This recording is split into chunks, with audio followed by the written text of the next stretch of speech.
안녕하세요. 시내가 책방입니다. 저는 책방지기 한 걸음씩입니다. 오늘은 지난 시간에 이어 팀 켈러의 내가 만든 신 중에서 3장을 정리해서 읽어드리도록 하겠습니다. 3장, 내가 만든 신, 돈. 풍족한 소유와 소비로도 영혼의 헐벗음은 면치 못한다. 2005년에 투자금융사 크레딧 스위스는 리조트를 대상으로 파격적 대출을 추진했다. 대출자에게는 즉각 개인이 이익을 주고 투자기관에는 높은 수익률을 제공하는 상품이었다. 그러자 옐로우스톤 클럽의 설립자이자 최대 주주는 3억 7,500만 달러를 대출했다. 이 클럽은 부유층이 주 고객인 몬테나 산지의 사설 스키 리조트였다. 대출 계약에 따라 2억 900만 달러가 즉시 그의 개인 계좌로 들어갔다. 크레딧 스위스는 대출자의 상환 능력을 거의 평가하지 않았다. 대출 채권 담보 보증권에 키워파는 상품이다 보니 자사의 돈은 위험하지 않았기 때문이다. 모든 잠재적 문제는 연금, 기금 같은 투자기관에 전가되었는데 이런 기관이 매입하는 대출 상품의 위험을 매도인은 턱없이 과소평가했다. 2002년부터 2006년까지 크레딧 스위스는 이런 식으로 6개 리조트와 계약해 총 대출액이 30억 달러에 육박했다. 그러나 2007년에 옐로우스톤 클럽은 심각한 재정난에 빠졌다. 평소에 관리도 부실했던 데다 크레딧 스위스에 납부하는 거액의 대출 상환금이 상황을 더욱 악화시켰다. 불황이 닥쳐 부동산 가치가 하락하자 클럽은 파산을 신청했다. 우선 변제권을 가진 크레딧 스위스는 클럽의 명맥만이라도 살려두려고 임시적인 자금 변통 방안을 제의했으나 그러면 수백 명의 직원이 일자리를 잃어야 했다. 몬테나의 여러 소읍에 사는 상인과 웨이트리스와 정원사와 리프트 운행 요원은 심각한 경제적 타격을 입을 판이었고 달리 취업할 때도 거의 없었다. 다행히 몬테나 파산 전문 재판관이 사건의 핵심을 간파하고 크레딧 스위스와 클럽 소유주의 노골적 탐욕과 약탈적 대출을 맹비난했다. 자기 배만 불리고 모든 위험과 결과는 현지의 노동자 계급에 떠넘겼기 때문이다. 그는 크레딧 스위스의 우선 변제권을 박탈했는데 이는 파산 법정에서 보기 힘든 일이었다. 현명한 판결 덕분에 다른 구매자가 클럽을 매입할 수 있었고 다행히 많은 사람의 일자리가 보존되었다. 어느 기자는 이 사건을 보도하면서 경제적 시대사조의 단적인 예라 표현했다. 경영진의 연봉은 하늘 높이 치솟고 사치품의 비중은 늘어나고 수많은 서민의 노동을 담보로 탐욕스러운 거강꾼만 떼돈을 벌고 급증하는 빚은 다들 나 몰라라 한다. 이 모두가 우리 사회의 심각한 변화를 보여준다. 폴 크루그먼은 이런 달라진 풍조에 대해 이렇게 썼다. 이것을 노른자 땅의 시가 상승처럼 시장 동향으로 봐서는 안 되고 1960년대의 성혁명에 더 가까운 것으로 봐야 한다. 기존의 구속이 느슨해지면서 새로 등장한 자유방임인데 이 경우는 성적 방임이 아니라 재정적 방임일 뿐이다. 존 케네스 갤브레이스가 기술한 1967년의 정직한 경영진은 그야말로 바로 옆에 예쁜 여자가 벌거벗고 한가로이 있어도 이를 피한다. 경영진은 굳이 악착같이 자기 보상을 스스로 챙기지 않는다. 그러나 1990년대 말에는 느낌만 좋다면 얼마든지 하라가 경영진의 구호로 손색이 없을 것이다. 어네스트 베커는 우리 문화가 섹스와 로맨스로 하나님을 대체할 거라고 썼다. 그런데 그보다 먼저 프레드리히 니체는 다른 이론을 내놓았다. 그는 서구 문화에 하나님의 부재가 확산되면서 돈이 하나님을 대체하리라 봤다. 니체는 서구 문화에서 돈이 주된 우상이 되리라는 것을 예언한 셈이다. 수많은 작가와 사상가가 지적했듯이 탐욕의 문화는 우리 영혼을 갉아먹고 경제를 붕괴시켰다. 그런데 이런 변화가 자신의 턱 밑까지 와 있다고 생각하는 사람은 아무도 없다. 왜 그럴까? 자기 탐욕은 특히 잘 보이지 않기 때문이다. 몇 해 전에 나는 남성 조찬회에서 7대 죄악을 주제로 7차례에 걸쳐 시리즈 강연을 한 적이 있다. 내 아내 캐시는 내게 장담컨대 탐욕을 다루는 날 참석자 수가 가장 적을 거예요 라고 말을 했다. 그 말이 맞았다. 정욕과 분노와 심지어 교만을 다룰 때에도 장례는 10,000원이었다. 그러나 자신에게 탐욕이 있다고 생각하는 사람은 아무도 없다.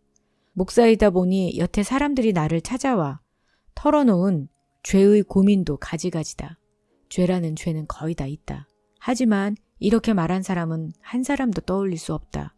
제 자신에게 돈을 너무 많이 씁니다. 지나친 돈 욕심이 제 영혼과 가정과 주변 사람에게 해를 끼치는 것 같습니다. 탐심은 피해자에게 자신을 숨긴다. 물신의 행동 수칙 중 하나는 스스로 자기 마음을 보지 못하도록 눈멀게 만드는 것이다. 탐욕에 사로잡힌 사람은 왜 그것을 보지 못할까? 돈이라는 가짜 신은 강력한 사회적, 심리적 역동을 동원한다. 인간은 누구나 특정한 사회 경제적 계층에 속한다. 일단 특정 지역에 거주하며 그곳 학교에 자녀를 보내고 그곳에 사교 생활에 낄 만한 형편이 되면 주변에 당신보다 돈 많은 사람이 자꾸 눈에 띌 것이다.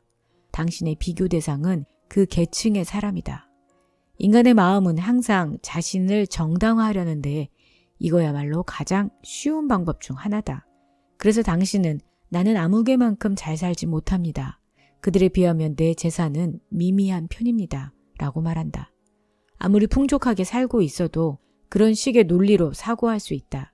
그 결과 대부분의 미국인은 중산층으로 자처하며 스스로 상류층이라 여기는 사람은 2%에 불과하다.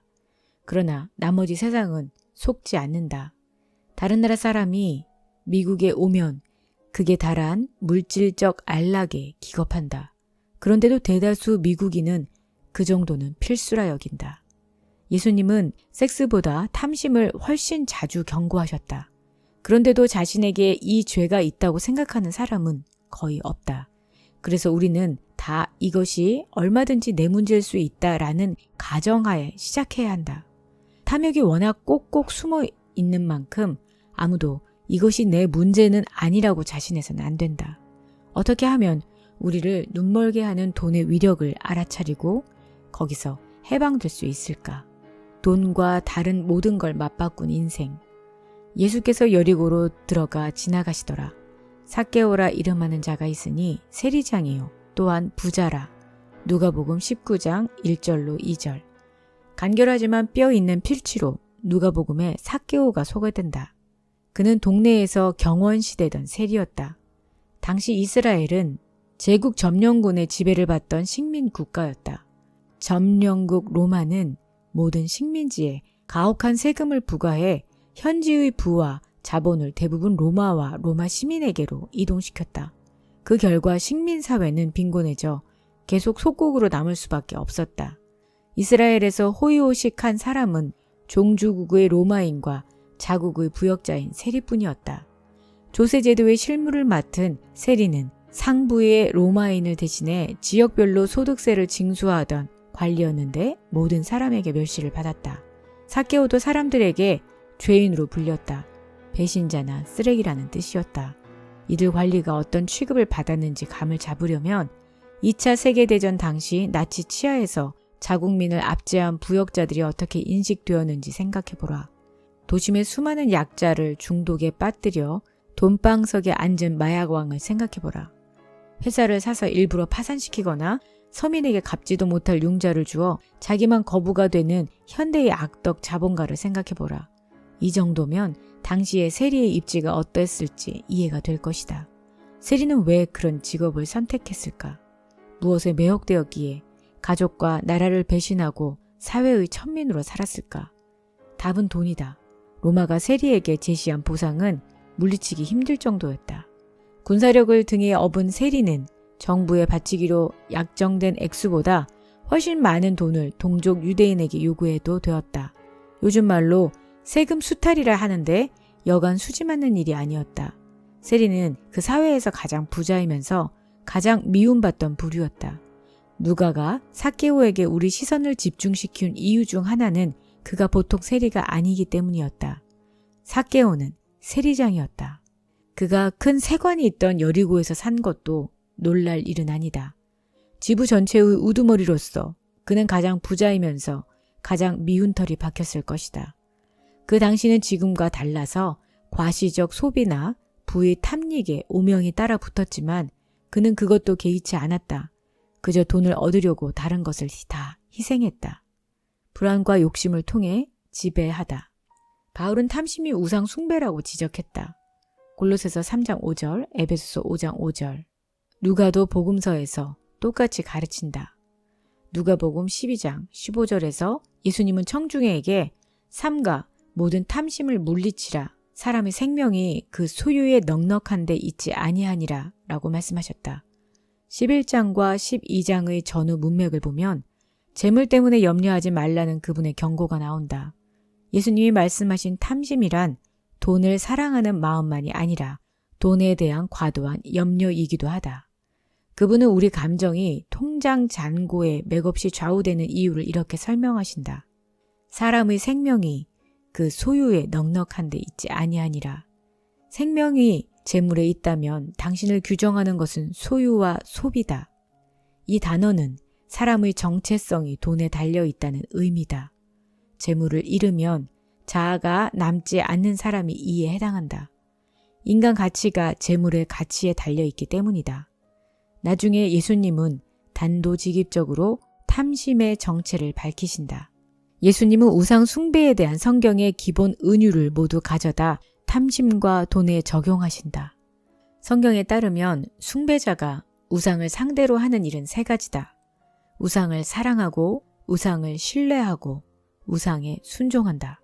돈을 사랑하는 사람은 새로 돈을 벌 방법과 새로 사들일 소유물에 대한 공상과 몽상을 일삼고 자기보다 많이 가진 자들을 질시의 눈으로 바라본다.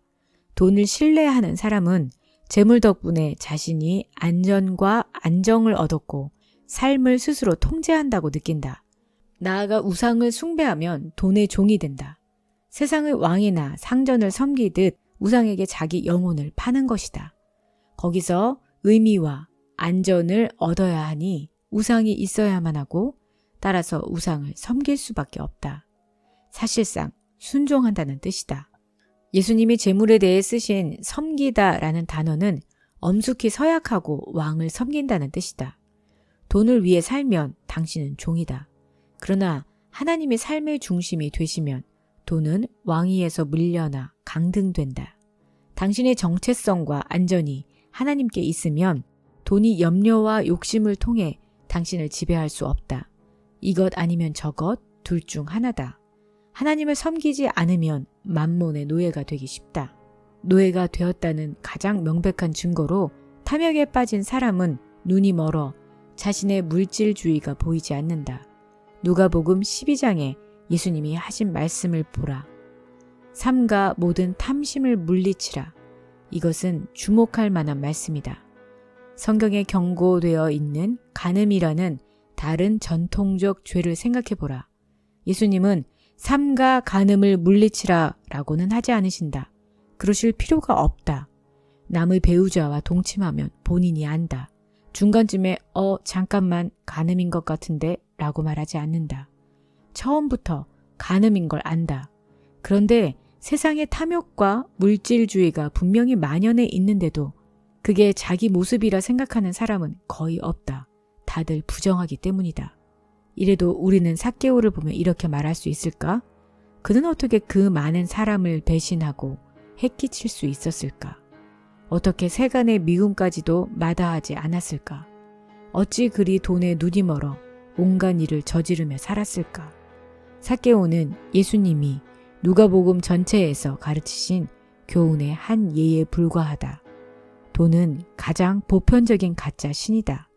돈의 마음을 빼앗기면 눈이 멀어 눈앞에 벌어지는 일도 보이지 않는다. 불안과 욕심을 통해 돈이 당신을 지배한다. 다른 모든 것보다 돈을 앞세우게 된다. 은혜로 받는 구원. 삭개오는 키가 작긴 했지만 그렇다고 길에서 키 큰 사람들의 앞쪽에 설 수 없었던 이유는 무엇일까? 당연히 사람들이 자리를 내주지 않았을 것이다. 그래서 삭개오는 뜻밖의 행동을 했다. 나무에 올라간 것이다. 이 행동의 의미를 알아야 한다. 전통 문화에서 중요한 것은 자유와 권리가 아니라 명예와 품이었다. 성인 남자가 나무에 올라간다는 것은 엄청난 조롱거리가 될 일이었고, 특히 삭개오는 이미 멸시의 대상인데다 키까지 작았기 때문에 채통 있게 처신하려고 각별히 조심할 만도 했다. 그런데 왜 그랬을까? 누가의 말대로 그는 예수님께서 어떤 사람인가 보고자 했다. 삭개오는 간절히 예수님을 만나보고 싶어 했다. 간절하다는 말도 너무 약할 수 있다. 선뜻 나무까지 올라간 것을 보면 차라리 필사적인 마음에 가까웠다. 예수님이 와서 보시니 군중은 주로 점잖고 종교적인 사람들로서 다들 자신이 창녀와 세리보다 낫다고 여겼다. 예수님은 그중 아무에게도 말을 걸지 않으시고 전체 무리 중에서 가장 악명 높은 죄인을 지목하셨다. 삭개오는 세리 중에서도 우두머리였으니 정말 최악이었다. 그런데 그분은 아주 도덕적인 무리의 면전에서 이 사람을 대화 상대로만 아니라 식사 상대로까지 택하셨다. 그 문화에서 음식을 함께 먹는다는 것은 친구가 된다는 뜻이었다. 모두들 못마땅해 했으나 예수님은 개의치 않으셨다. 예수님이 삭개오야, 나는 이들의 집이 아니라 내 집으로 가고 싶다 라고 말씀하시니 삭개오는 기뻐서 그분을 집으로 맞아들였다. 단순한 교감이었지만 우리에게 이보다 더 교훈적일 수는 없다. 삭개오는 예수님께 다가갈 때 교만하지 않고 겸손했다. 채통과 부를 내세운 게 아니라 삶의 지위를 내려놓고 조롱까지 감수하며 그분을 뵙고자 했다. 결국은 삭개오가 예수님을 자신의 삶 속에 청한 게 아니라 예수님이 삭개오를 그분의 삶 속에 청하셨다. 호탕하게 웃으시며 이렇게 말씀하시는 목소리가 귀에 들리는 듯하다. 삭개오야, 그래 너다. 오늘 내가 네 집에 가야 하겠다.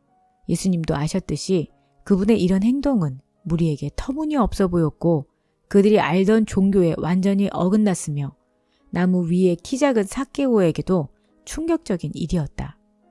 예수님은 무리 중에서 가장 부도덕한 삭개오를 택해 인격적 관계를 맺고자 하셨고 이를 본 삭개오의 영적 관점은 그때부터 변했다.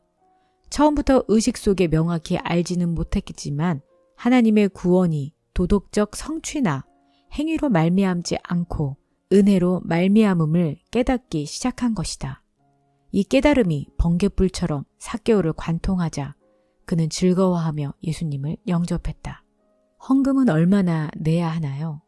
삭개오는 예수님을 따르고 싶었는데 그러자면 돈이 문제가 됨을 즉시 깨달았다. 그래서 두 가지 예사롭지 않은 약속을 했다. 우선 소득의 50%를 가난한 자들에게 주기로 약속했다.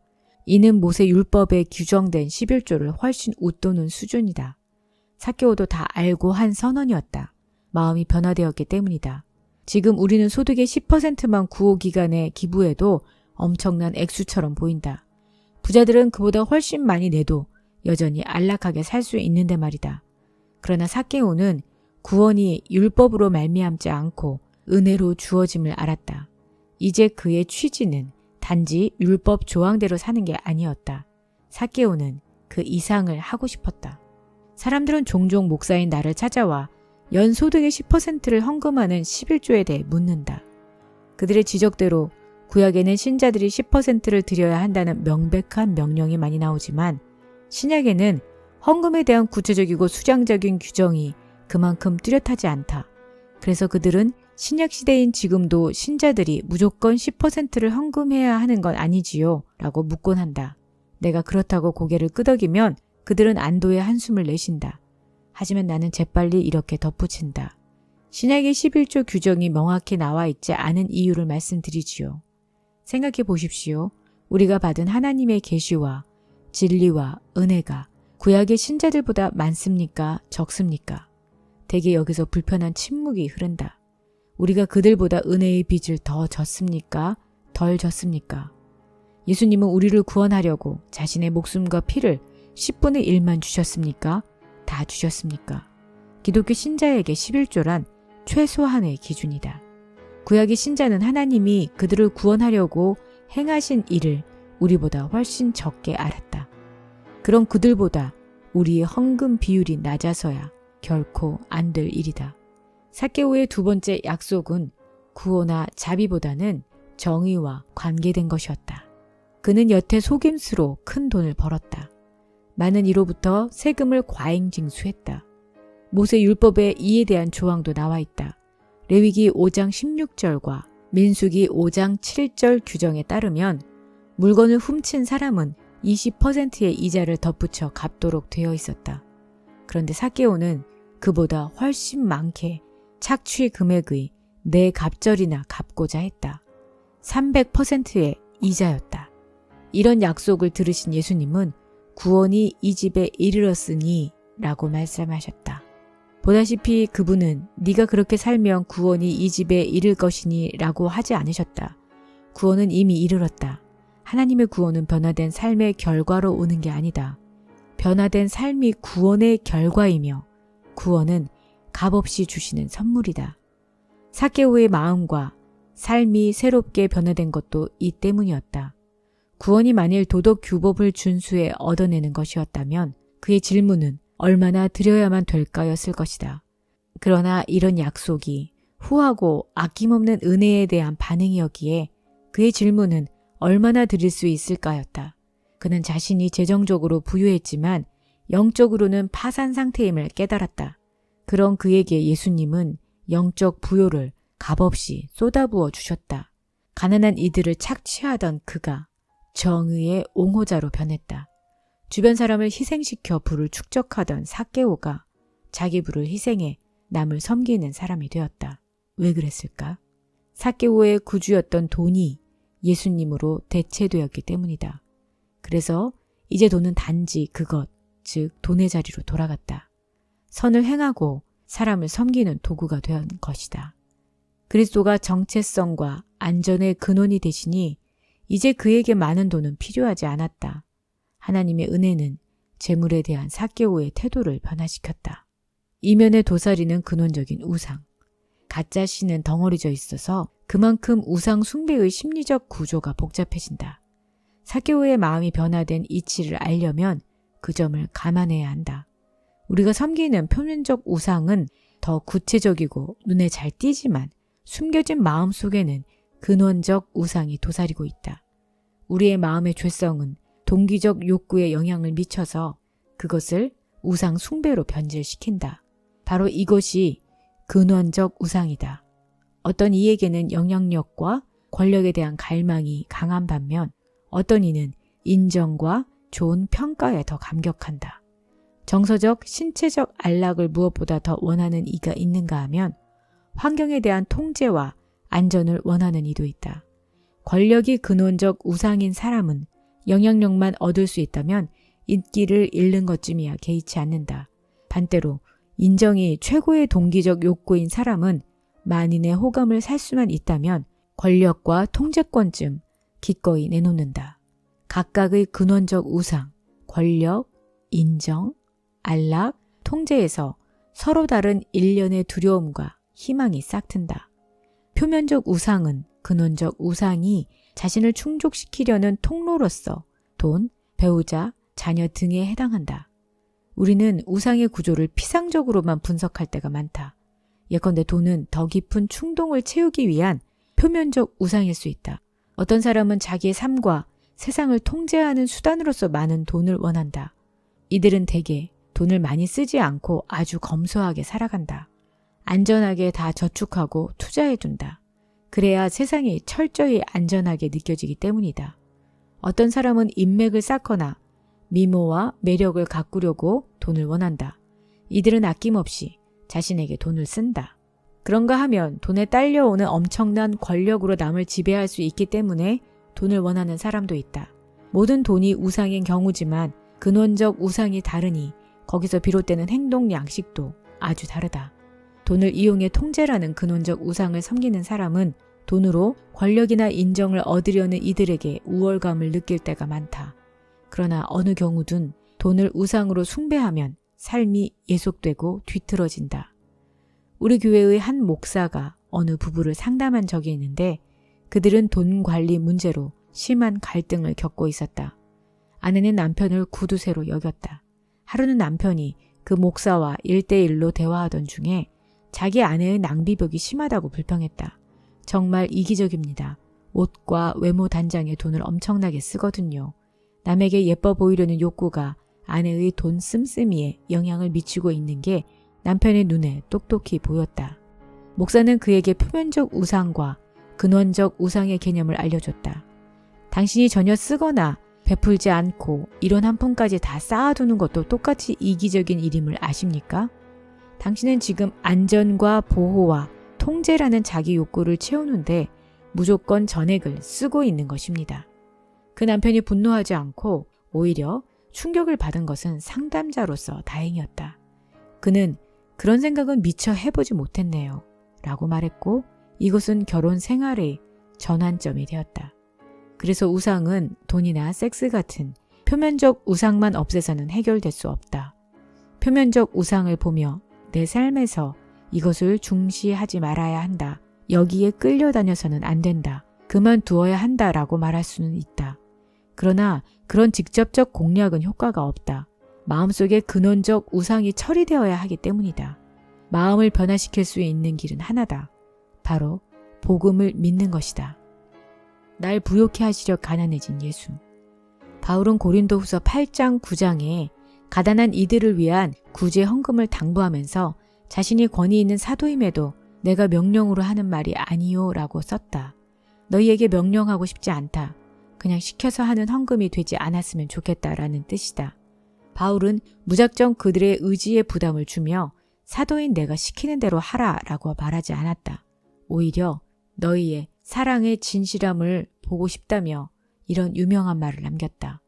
우리 주 예수 그리스도의 은혜를 너희가 알거니와 부요하신 이로써 너희를 위하여 가난하게 되심은 그의 가난함으로 말미암아 너희를 부요하게 하려 하심이라. 고린도후서 8장 9절. 신인이신 예수님께는 무한한 부가 있었으나 그분이 그 부를 버리지 않으셨다면 우리는 영적으로 가난하게 죽었을 것이다. 둘 중 하나였다. 그분이 부요하게 남아 계시면 우리는 가난하게 죽을 것이다. 그분이 가난하게 죽으시면 우리는 부요해질 것이며 죄를 용서받아 하나님의 가족으로 받아들여질 것이다. 바울은 이 교회에 단지 윤리적인 강령을 준 게 아니다. 돈을 그만 사랑하고 더 후해지라고 말한 것이 아니라 복음의 핵심을 제시했다. 바울은 이렇게 말한 것이다. 예수님은 우리를 보배로 삼으시려고 하늘의 모든 보화를 버리셨다. 우리가 그분께 보배로운 백성이기 때문이다. 우리를 보배로 삼고자 죽으신 그분을 보면 우리도 그분을 보배로 삼을 수밖에 없다. 돈에서 의미와 안전을 찾던 것을 그만두고 자신에게 있는 것으로 남을 돕고 싶으실 것이다. 우리가 복음을 깨닫는 정도만큼 돈은 우리에게 대한 지배력을 잃는다. 그분의 값비싼 은혜를 생각하면 결국 우리도 후한 백성으로 변화될 수밖에 없다. 인색함을 해결하려면 복음에 나타난 그리스도의 후하심 쪽으로 방향을 틀어야 한다. 그리스도는 당신에게 그분의 불을 쏟아주셨다. 이제 당신은 돈 때문에 걱정할 필요가 없다. 하나님이 당신을 돌보시며 안전하게 지켜주심이 십자가로 입증되었다. 이제 남의 부유함을 시기할 필요도 없다. 예수님의 사랑과 구원은 당신에게 돈으로 얻을 수 없는 놀라운 신분을 부여한다. 돈으로는 비극에서 헤어나거나 혼란스러운 세상을 통제할 수 없다. 그것은 하나님만이 해주실 수 있는 일이다. 그리스도를 본받으려는 노력을 배가하는 것만으로는 돈의 지배력을 끊을 수 없다. 그보다 그리스도의 구원, 곧 그분 안에서 내게 주어진 것을 더 깊이 이해하고 그 이해에서 비롯되는 마음의 변화를 삶으로 옮겨야 한다. 마음은 당신 사고와 의지와 정서가 머무는 자리다. 복음을 믿으면 우리 동기와 자아상과 정체성과 세계관이 개혁됐다. 마음의 철저한 변화 없이 행동으로만 규율을 따르는 것은 잠시 동안의 피상적 변화일 뿐이다. 안다고 해서 뿌리 뽑히지 않는다. 앤드류 카네기는 세계 최대 갑부 중 하나였다. US 철강의 전신인 그의 제철소가 지상 최고의 수익을 올리는 사업체가 되었다. 성공한 지 얼마 안 되던 불과 33세의 나이에 카네기는 자기 내면을 냉정히 성찰하고 나에게 쓰는 글이라는 비망록을 작성했다. 인간에게는 우상이 있을 수밖에 없는데 부의 축적은 우상 숭배 중에도 최악에 속한다. 돈을 숭배하는 것보다 사람의 격을 더 떨어뜨리는 우상은 없다. 그러므로 가장 고상한 성품을 길러줄 삶을 신중히 선택하려면 나는 매사에 혼신의 노력을 기울여야 한다. 지나치게 긴 세월을 사업 걱정에 매달려 최단 기간에 돈을 더 벌 생각밖에 모른다면 영영 회복될 가망조차 없이 저급해질 수밖에 없다. 그래서 나는 35에 사업에서 손을 뗄 것이며 앞으로 2년 동안도 오후 시간은 꼭 공부하고 체계적으로 책을 읽으며 보내고 싶다. 놀랍도록 솔직하고 자각이 깊은 글이라서 그의 전기 작가인 조셉 프레지어 월은 록펠러나 포드, 모건도 이런 글을 쓰지 못했을 것이며 이렇게 쓴 글을 이해하지도 못했을 것이다 라고 평했다. 그러나 자신의 내면을 그토록 꿰뚫어 보았던 카네기도 2년 후에 사업에서 손을 떼지 못했고 우려했던 대로 성품의 격을 떨어뜨리는 결과가 삶 속에도 많이 나타났다. 카네기는 2059개의 도서관을 지었지만 제철소의 한 노동자는 인터뷰에서 많은 동료를 대변해 이렇게 말했다. 우리가 그에게 바란 것은 도서관의 건축이 아니라 임금 인상입니다. 당시의 노동자들은 12시간 교대 근무를 했는데 바닥이 너무 뜨거워서 신발 밑에 나무판을 못질해야 했다. 2주 단위로 살인적인 24시간 근무를 하고도 딱 하루만 쉬었고 형편상 아무리 좋은 거처를 구해도 혼잡하고 불결했다. 사고나 질병으로 40대나 그 이전에 대부분 목숨을 잃었다.